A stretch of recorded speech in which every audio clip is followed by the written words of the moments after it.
सारे इंद्र मिलकर के करेंगे तो पहले हम कर लें। हाँ, क्रम है, वो क्रम से करें। मैं तो नहीं तो कई लोगों को रहता है कि हम पहले कर लें, वो पात्र बने वो दूर, हम पहले कर लें। यानी कर तो लोगे, व्यवस्था को अव्यवस्थित बना दोगे, धक्का दे दोगे, कर लोगे, मगर भाव देखना कैसे होंगे। और आप एक व्यवस्थित तरीके से एक अच्छे परिणामों के साथ अपना सौभाग्य को मानते हुए और व्यवस्थित तरीके से करोगे तो उसमें आपको एक अलग ही आनंद की अनुभूति होगी। और जो आनंद की अनुभूति होगी वही अनुभूति आपके बहुत सारे कर्म को, कौन से कर्म को, पाप कर्मों को धोने वाले और साथ ही साथ पुण्य को प्राप्त कराने वाली यही पंचकलनक आदि महोत्सव है, जिनेन्द्र भगवान की भक्ति आदि का प्रसंग है कि जिनके माध्यम से ये जीव विशुद्ध परिणाम बना करके और जो है सम्यक दर्शन को प्राप्त कर पाता है। वो सची इंद्राणी भी भले ही वो स्त्री पर्याय है, वो भी कितने भाव अवतारी है, एक भाव अवतारी है।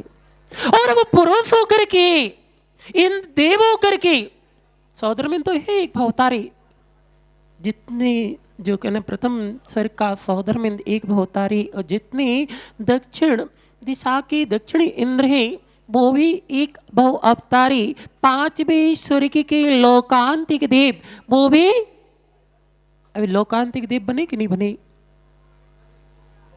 अभी बाद में बन जाएंगे। बना लेना जिन जिन के आप लोग पिताओं और अपने बेटाओं को समझते हैं कि हमारा बेटा पुण्यशाली है, कि देखना वो लोकांतिक एक भाव अवतारी है तो परम ब्रह्म ऋषि कहलाते हैं। बना लेना, ये नहीं सोचना कि वो कुछ समय के लिए बना है तो क्या करने, इतने पैसा खर्च करो, इनने तो 6 दिन के लिए इन आनंद लिया। वो नहीं, क्या नहीं, आप वो कुछ समय के लिए बन गए और आपने वो क्रियाएं कर ली, वो कार्यकारी हैं, वो हमारे लिए जीवन में जो है बहुत कुछ परिवर्तन कराने वाली होती है। कोई भी क्रिया हो, एक छोटी सी छोटी क्रिया भी भले ही वो जो है कुछ समय के लिए की जा रही है, वो भी बहुत कार्यकारी होती है। बस भाव पवित्र होना चाहिए। क्या होना चाहिए?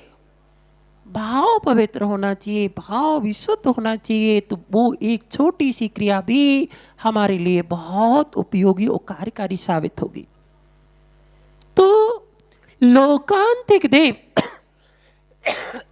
और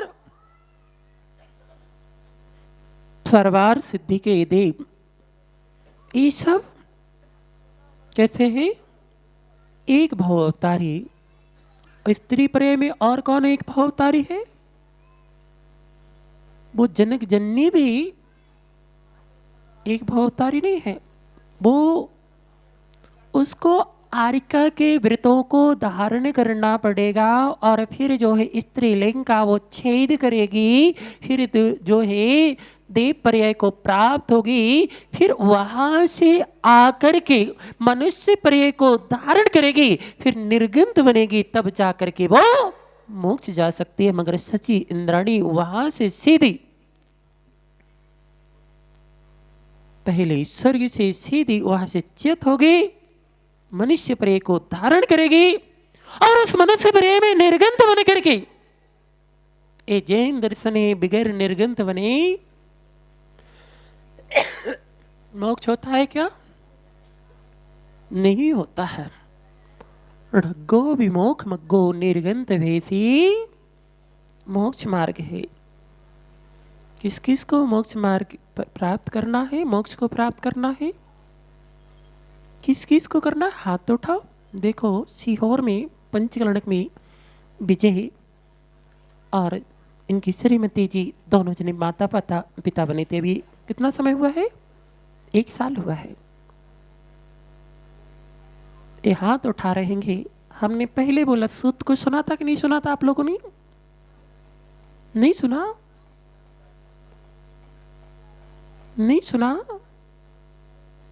रग्गो विमोक मग्गो निर्गंधे मोक्ष मार्गे, बगैर निर्गंध बने ज्ञानी। 3 काल में वो तीर्थंकर जीव क्यों ना हो, जब तक वो निर्गंध नहीं बनेंगे तब तक मोक्ष को प्राप्त नहीं करेंगे। अब किस किस को निर्गंध बनना है? अच्छा हो मोक्ष को भैया बहुत सारे तैयार हो रहेंगे, दीक्षा कल्याण के दिन अच्छी व्यवस्था करवानी पड़ेगी। हाँ, इनकी फोटो तो निकाल ली भैया, फोटोग्राफर ने निकाल लेना। हमें नाम थोड़ी ना आते, उठा दिए हाथ और फिर कहते हमने थोड़ी ना उठाएंगे। ज्ञानियों, जब भी कल्याण होगा इसी भेष को धारण करके ही होगा, वरना सब उन्मार्ग है। क्या है? उन्मार्ग है। तो कल्याण तभी होगा जब इस भेष में आप आएंगे। भाव तो बना लेना, पुरुषार्थ अगर कर पाओ पुरुषार्थ करना और भाव बना लेना। भाव बना लिए आपने पुण्य का बीज वपन कर दिया और पुण्य का बीज वपन हो गया है तो समय आकर के गारंटी है कि समय आकर के वो अब जो है अंकुरित भी होगा और वृक्ष बन करके उसमें फल भी लगेंगे।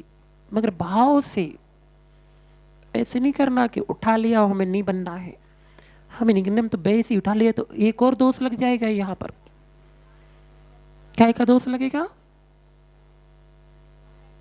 मायाचारी का। कौन बोल रहा था?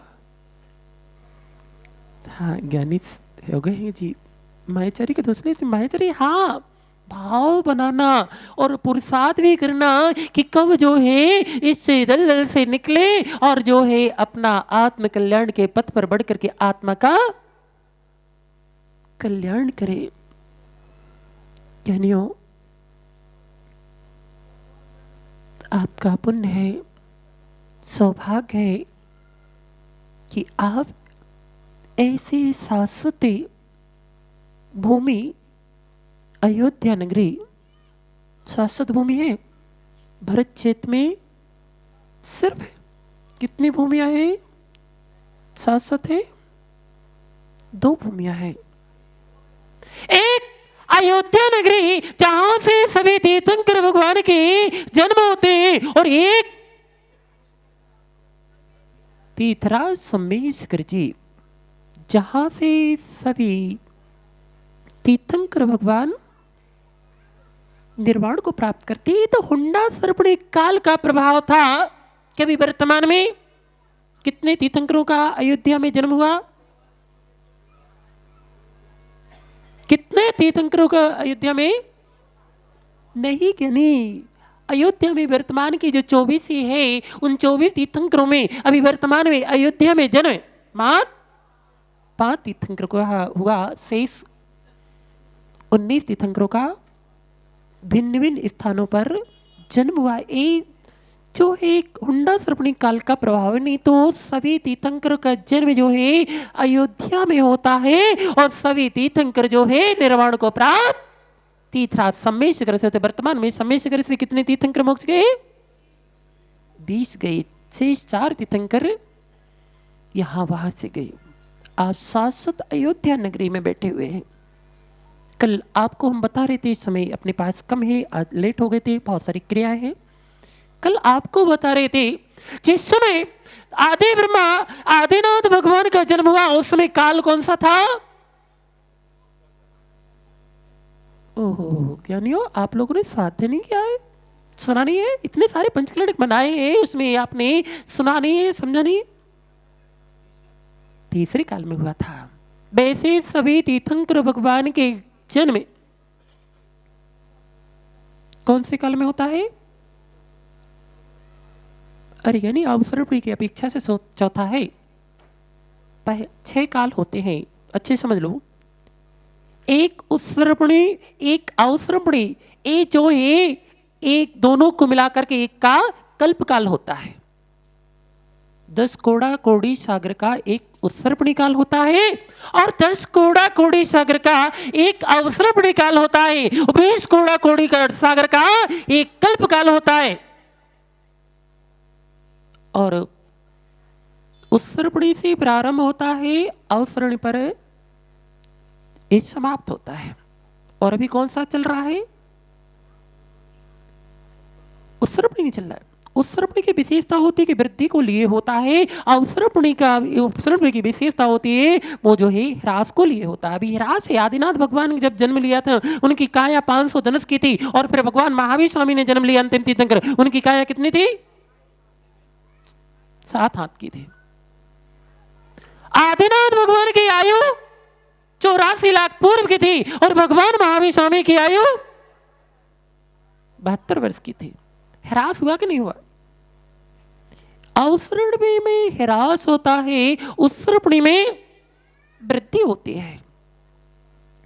हुंडासर्पणी काल का प्रभाव है कि जो है प्रथम तीर्थंकर, जो है आदि ब्रह्मा आदिनाथ भगवान, जो है द्वितीय काल के अंत में, पहले काल में अवसर्पणी के उत्तम भोगभूमि का यहाँ पर इसी भूमि पर जिस पर आप बैठे हैं इतने सारे अनेक प्रकार के जो है कांटे वाले काय के जो वृक्ष लगे हुए हैं, इतने पत्थर कंकड़ आदि हैं। उस समय जब प्रथम काल था, उत्तम भोगभूमि थी और जो है उस समय वहां इसी भूमि पर जो है रत्नमय पृथ्वी थी। कैसी पृथ्वी थी? रत्नमय थी। और उस भूमि पर जो इसी भूमि पर जो है कल्प वृक्ष थे। क्या थे? 10 प्रकार के जो कल्प वृक्ष होते हैं, 10 प्रकार के कल्प वृक्षों के माध्यम से उनको जो है अपने जीवन के योग्य सारी भोग सामग्रियां, सारी अनुकूल जीवन की उपयोगी सामग्रियां उसको प्राप्त होती हैं। तो कल्प वृक्ष थे वो सुकमा काल था। कौन सा काल था? सुकमा काल था। फिर उसके बाद दूसरा काल आया, मध्यम भोग भूमि हुई। कर्म भूमि नहीं हुई। कौन सी भूमि हुई? भोग भूमि। उत्तम भोग भूमि पहला काल, मध्य